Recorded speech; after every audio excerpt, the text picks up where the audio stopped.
Well, another plot twist. My son woke up with a fever, throwing up and pooping on the floor, these two. And kid you not, it exploded all over the floor.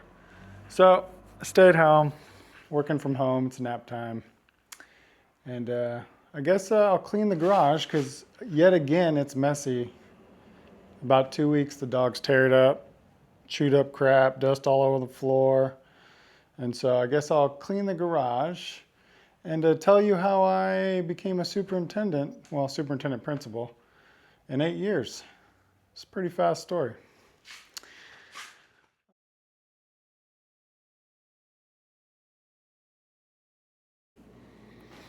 All right, so yep, got a lot of junk here.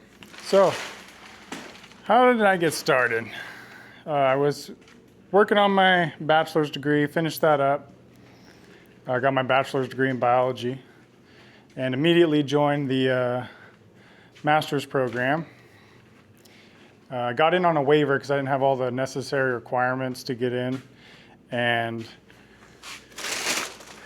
what that meant was if that semester I got a C at any point in time, they would drop me from the program. And well, I took a class called experimental design, and guess what? I got a C. So got dropped from the program. And I thought, ooh, what do I got to do now? Or at least, what am I going to do now?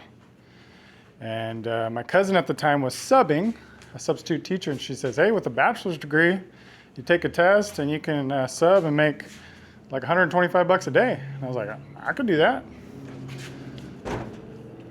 And so I applied to the same district that I went to school in as a kid and started subbing.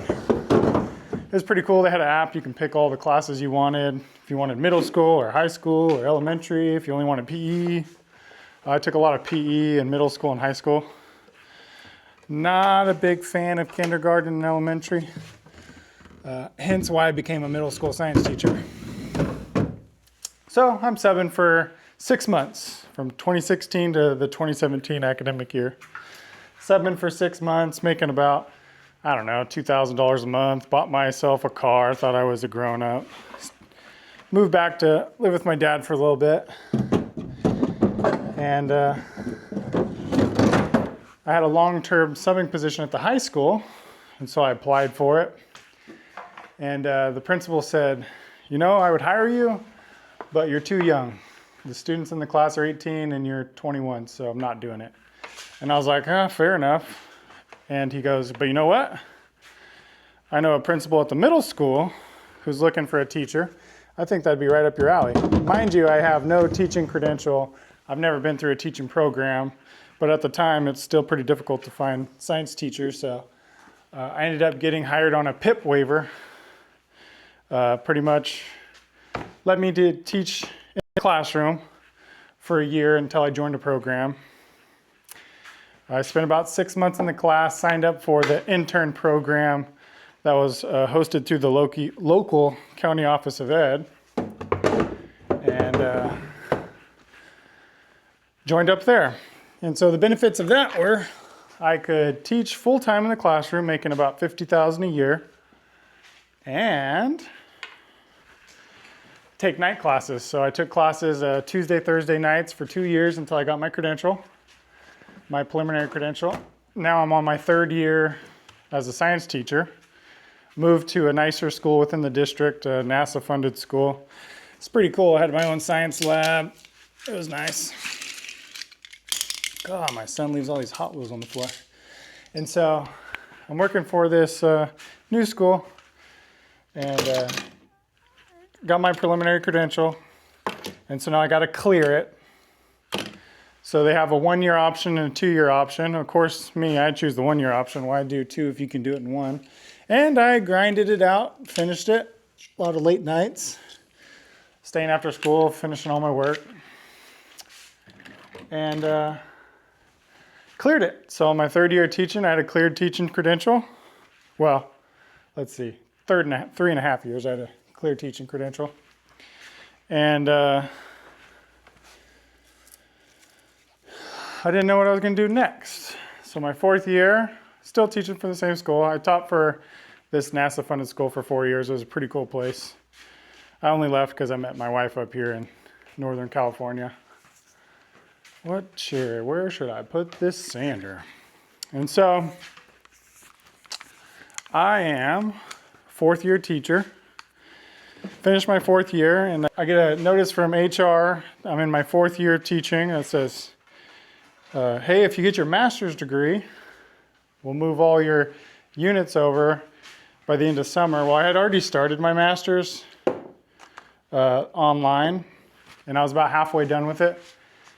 I took like 15 units to start with. They took some of my units from my credential program, and so I only needed to do about 13 more units. So the summer was up. It was the fourth year. I was working on clearing that master's degree as fast as I could, because if I finished it before the end of the summer, I would move all the way over on the salary schedule because I had a cleared credential, I was a permanent employee, and that meant I went from $60,000 to $80,000 in 1 year. So for me, that was plenty of motivation to knock out my master's degree. I did it in a semester and a summer. I got 30 units. Luckily, it was during COVID. And so I just sat on that computer and just cranked out that degree. Whether it was as beneficial as going in person, I don't know. But that's what happened. And so I'm now all the way over on the pay salary schedule, getting ready to start my 6th year, which would mean I was making $90,000, which I was pretty happy with. That was a pretty good salary back in 2021, 2022. And my wife goes, we're moving back up north. I don't want to be here anymore. And so I go, okay. So I start looking for places to move up here to Northern California. And lo and behold, I noticed that the salary schedule was like $30,000 less than where I was teaching, and the cost of living was more. So I'm like, how the heck are we going to move up there, buy a house, and make it on less money? Well, lo and behold, the house we bought when I first started teaching had appreciated $100,000 in 3 years. So that was a nice down payment for moving up here. So we weren't too worried about that. I found a job, took all the extra stipend positions I could do, lead science teacher, lead teacher, this and that. And it was my 6th year, finished that. And right towards the end of that year, they had come up recruiting administrators to join the program at the local university. And I thought, should I do it? One, yeah, I thought, okay, there's a good salary increase. But the second was, the whole year I had watched crazy things go on, and I thought, like, where's the principal? I've never been evaluated. People were skating through the hallways, and I'm like, well, I mean, I could do a good job, I guess, better than this. Funny though, once I actually became an administrator, I figured out the hard way why it was the way it was. So I got my enrollment packet and enrolled in the admin program. So I went through that program. It was 1 year. Knocked out all my field work while I was working as a vice. Let's rewind that back. So I got into the admin program. At the same time, I also got a position as a vice principal in a rural district up north. And because I was in the program, I was able to get a administrative intern permit, worked that whole year as a vice principal, did all my paperwork, got everything done, and the principal turnover there was quite high. So the next year I found myself in the principalship seat as a 2nd year administrator. Got my preliminary credential, started clearing it.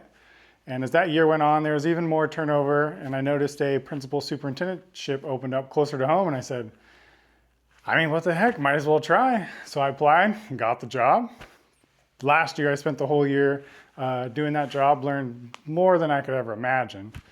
And now I'm working on my 2nd year. And so it's pretty wild.